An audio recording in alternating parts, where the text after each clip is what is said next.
Hello, everyone.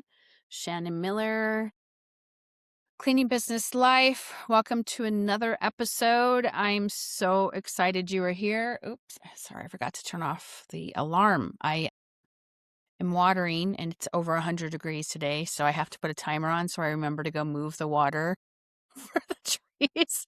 But I already took care of it before I sat down. So I want to talk about something that might make you a little uncomfortable, right?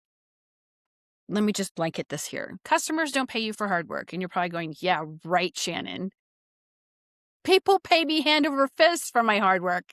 I make great money for my hard work. And it's true. But they're not paying you for your hard work. And you do work hard. You get up early, you work late, you pick up the extra house, you work 7 days in a row, you do all of the crazy things. Your helpers are all working a lot of hours. You got a lot going on. So I'm not saying that you're not working hard because you absolutely are, but they're not paying you for your hard work. And how do I know? Because I've been there, right? I've done the crazy things where I've worked 30 days in a row, or I work 3 houses every day for days on end because my business needed me. And the hard work is the cost of entry, right? And the value is what gets rewarded. And I wanted to bring that to your attention because someone was on a call with me and they didn't understand why everyone was arguing with them over their price, why everyone was arguing with them over the fact that she worked hard. People don't care. People don't care that you're working hard. That's not their problem. Their problem is getting their house clean, giving them more time with their families, doing those types of things. And people hire businesses that solve problems. So if your business is a business that solves problems, you're already 5 paces ahead of everyone else, right? They don't hire you because they skipped lunch or that you worked 12 hours or that you got up at 4:30 in the morning so you could squeeze it all in. They hire you because they have a dirty house. And thank God people are messy, right? Because we wouldn't have any jobs. We wouldn't have businesses. We wouldn't have empires. We wouldn't have legacy, right? They're hiring you to do one thing. So when and I mean this in the politest I love you manner, don't virtue signal to everyone else in your world that you got up at 4:30 in the morning and no one appreciates you, that you work 12 hours in a day. Then again, no one appreciates you. They're not hiring you. They're hiring you to get the end result, right? Just like when you're hiring a cleaning tech, you're hiring the cleaning tech to get you the end result. And most importantly, they hired you because you're overwhelmed. How many of you have walked into post-construction cleaning after the homeowner tried to clean it themselves? Yep. Tears on the phone. They didn't understand why it was still messy. They didn't know they needed to vacuum. They took a microfiber and then just smeared it all around. They didn't wring out the thing and dip it in the bucket and then repeat the process over and over and over again. And, it was just, a lot. And it was an anxiety attack, right? And let's be honest, too. Most everyone's overwhelmed because they're super busy. They're plentiful busy, right? It used to be the moniker that you had to be, the mom, the wife, the business owner, and then you had to carry all these things and do all these tasks. And it's absolutely crazy and wild. That's even worse than it was in the 80s, 90s, and 2000. And here we are in the 2020s. And it's still, as women, and don't say that I don't love you guys. I know that you're out there. I love you. It's just societal dictates, right? There is an expectation that we're going to do all these things. So don't go around telling everybody that you're doing all these things. Go around providing the final results. And so they're going to buy the solution that you're offering, right? You're going to wave the little carrot in front of them, and they're either going to bite the carrot or they're not going to bite the carrot, but you're providing them the end results. You're saving them time. You're saving them trust. You're saving them worry. because you have consistency, right? And consistency compounds over time. And I remember years ago thinking, if only people knew how hard I worked. And sometimes you want to shout it from the rooftops, ladies and gentlemen. I work hard. You may have heard me talk once or twice. I don't remember if I've ever mentioned it in a podcast episode, but I was in a Walmart. My delivery did not come in, and I needed more barkeeper's friend. And I picked up a couple other things since I was there, and I bought I bought everything that they had, because I didn't know when my order got lost. I didn't know when the resupply was going to come. I was like, I got too many houses. You guys have been there. You know what it's like. And there was a little girl and a mom behind me in a shopping cart, and there was a little boy too. And she goes, Mommy, look at all that cleaning stuff. And she's like, oh, well, maybe she cleans a lot. And then the little girl goes, I don't know. That's a lot of stuff. And then the mom goes, well, maybe she's a cleaner, right? Implying that I was a cleaner, like a cleaner, like a cleaning tech. And if you're still a cleaning tech and that's what you're happy at being, I love you for it. And then I said, well, I'm all of those, but most importantly, I'm a cleaning business owner that employs 17 cleaning techs. And they were like, all three of them like this, with a big O, the big eyes, the big O. Because the woman couldn't fathom that I'd be a cleaning business owner. She just thought, well, this is just the cleaning lady. Why is she buying 2 cases of barkeeper's friend? And so it can be tempting to tell everyone, oh my God, I worked a 12-hour day today. Or, oh my God, I had to pick up an extra house. We did, instead of 25 houses in a day, ended up doing, 33 houses. Or we did 50 houses in a day, and instead we did 65 houses. It's tempting. It really is. So I'd work nights, weekends, holidays before I really learned how to manage my schedule. And I'm going to be honest, I was exhausted. There was one point I made myself sick because I worked too many days in a row. Don't do what I did. This was way back in the day, by the way. And I almost wore that exhaustion like a badge of honor. And there are lots of people who have badges of honor. I'm not going to go into detail about what I hear all the time. People don't care. It's not that they don't care about you as a human, but they don't care. You're there to solve their problem. You're there to provide an end result. And the only way to get the end result is to be consistent, right? And then one day I realized something, that they weren't buying my exhaustion. They were buying peace of mind, consistency. They were buying time back to spend with their families. They were buying less stress, right? Because you're consistent. You're constantly showing up. You're constantly doing the thing. I still have a couple of clients from when I sold the first business to the second business. I have one particular person who has been like, she didn't want to be part of the sale either time. So, Christina, if you're still out there, I love you. I've watched her girls grow up. She has grandbabies now. I want to say 16 years we have been together. It's been like a marriage, right? So when I started to really see things like that, it kind of changed the way I looked at business forever. It's not about me. Yes, I'm doing this great thing and I can do cartwheels and backflips and twirls, and my feather duster can go all over the place if I was actually still cleaning. But when your perspective changes, your outlook changes. And when you start to realize how much money you're making for what you're doing, and I know many people think, oh my God, house cleaning is super duper hard. And it can be. But when you start to see the money coming in, you start to check your checking account. You're like, it's not so bad. I'll suck it up. And for those of you who know what I'm talking about, you can go ahead and leave me a comment.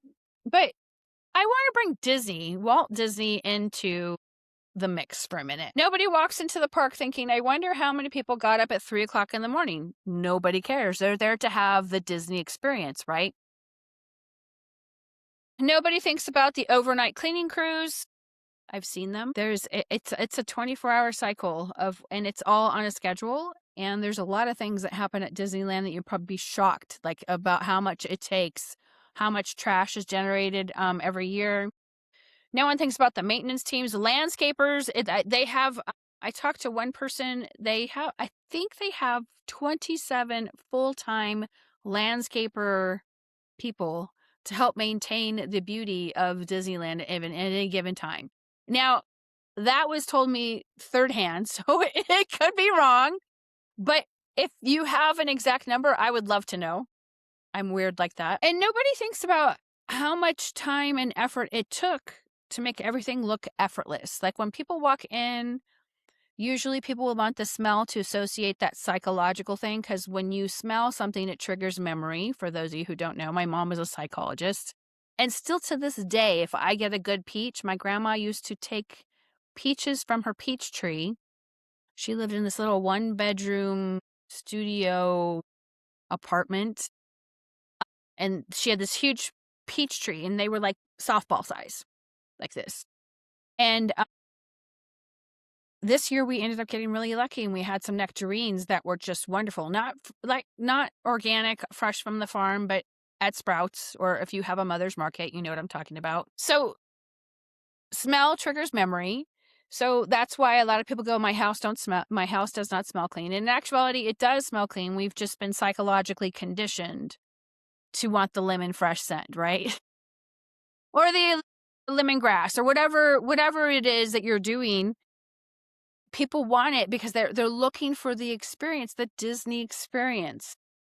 And guest experiences are pure magic. I mean, for a while there, I haven't done it in a while, I've considered doing it again, is we would have the mommy and me day. So mom and daughter would get picked up by a limo. They would go to a spa. And while they were at the spa, you guys, you can make a mental note and do this yourself. And if you do, I want to know if you were successful with it. And then the limo would take them over to the nail spa. They would have a gourmet lunch after the nail spa. They got a little pampering. In the meanwhile, the crew was at her house making it look spectacular. Then they came home, and it was like a mommy and me day, right? That's a really great guest experience. That is a cleaning package. You know, there's a lot of nuances with contracts about limo drivers and nail salons and gourmet lunches. But you guys are smart. I'm sure you will figure it all out. But customers can be exactly the same. They want the consistency all the time. So when your cleaning tech misses a toilet in the primary bath, they're going to be like, so what happened? And they're going to be like, they shut the door. And you said don't clean any rooms that have the door shut, right? So customers experience how easy you have made their life. So when you are consistent and you're providing that service, the end results, it becomes commonplace, right? So then when the result is not the same, then you get disappointed, right? That's what they remember, is the experience and how it made them feel. So imagine two cleaning technicians. I'm referencing my notes here. One says, we've been cleaning since 6 a.m. I am exhausted. The second one says, everything's finished. Your home is ready for you. Have a wonderful evening. Who's going to give you the better result? Cleaning tech A or cleaning tech B? Cleaning tech B. Oh my gosh, let me get you a tip. Right? Come on, come with me here. Who leaves the best impression? The first person talked about themselves. The second person focused on the customer. There's a huge, big difference in feeling and experience, right? And I see it all the time in coaching. I can't tell you how many times someone did a consult with me and then decided to go with somebody else. 3 weeks into it, they give me a call panicking because they're not getting what they said they were going to get. And I'm like, you have to go back to your coaching person and say, look, this is what you said we were going to get. How come I'm not getting it? I can't help you fix someone else's coaching problem. You know, there's a whole dynamic and dichotomy with that. And someone says, I spent 40 hours creating this course. That's great. Big deal, right? It's actually a lot. It's like when you take your real estate license, they say it's 90 hours. It's not 90 hours. It's more than 90 hours. But did it help someone raise their prices? Nope. Did it help them hire their first employee? Depending on the coaching program, it could. Did it help them become more profitable? I hope so. I hope that every step you take with me or another coach makes you more profitable. Find your person, interview them, find your person, find someone who resonates with you. Did it solve the problem they paid you to solve with those other people? I want to say last year and the year before, I probably spoke to 65 people who did not want to go with me, who went with somebody else. And when they're like trying to ask me for advice on trying to fix their problem, I'm like, I can't, I have no knowledge of what they promised you. I was not on the phone, and they're like, but I paid $9,000. I'm like, I'm really sorry. You're going to have to go back to your person. It's because they said anything and everything to close the deal, and I won't do that. I've told people, no, I don't think that you're ready for coaching. You need to do the following things, or I think that this person is better suited for you because they're doing this, where I only do this. But there are some coaches out there who just come and grab it all and they don't care because they get a commission, right? Especially a lot of people who have a lot of affiliates with the coaching program. You guys know who I'm talking about. You'll figure it out. And then you don't want to justify your price with your effort. Oh my gosh, that took me 27 hours to clean, and I didn't discuss price beforehand. I don't know what to charge them. And my eyes get really big. Like, you just put in 27 hours and you didn't discuss price? Silence. You're like, seriously? Like, this isn't a joke on Shannon, ha ha ha. And if you're spending 27 hours, that means the scope of the job was not as described, or maybe it was and you just allowed it and figured you'd work it out in the end. I can't tell you how many times I've spoken to somebody who didn't discuss price beforehand, didn't get a 50% deposit on day of booking, and then they got ghosted. We go through ebbs and flows. Right now we're going through another episode of, you'll see them in the groups. I did this job and this person doesn't want to pay me now or has complaints and blah, blah, blah. I'm like, didn't you do a walkthrough? They're like, yeah. I'm like, well, if you did a walkthrough, it's on them, right? But you have to have the contract in place. So business owners try to justify their prices by talking about how hard they work. And it can become habitual. You don't want to talk about how hard you want to work. When people say, oh my God, how is business? It's fucking fantastic. Don't say it like that. But that's what you have to think about in your mind, because positiveness resonates with other positive beings, right? When you're negative, it puts people up front and they don't know what to do with you. It's backwards when you do it that way too. The price isn't based on how tired you are. It's based on the value you are creating. It's peace of mind, convenience, professionalism, consistency, discreetness. We could have so many podcast episodes on being discreet. It could actually be a novel. I mean, it's amazing to me how much we see that we don't say. I'm laughing. I'm starting to turn red. Trust. And that's what customers are paying for. And if you're being discreet, hopefully they're paying you for that too. Oh my God. It's like, oh, let me get a glass of water here. And here's a question for you. If you doubled your prices tomorrow, would you also have to work twice as hard? This should be an easy one. No, you should not have to work twice as hard. You could actually have less clients. So no. And because your value and hours are not the same thing, right?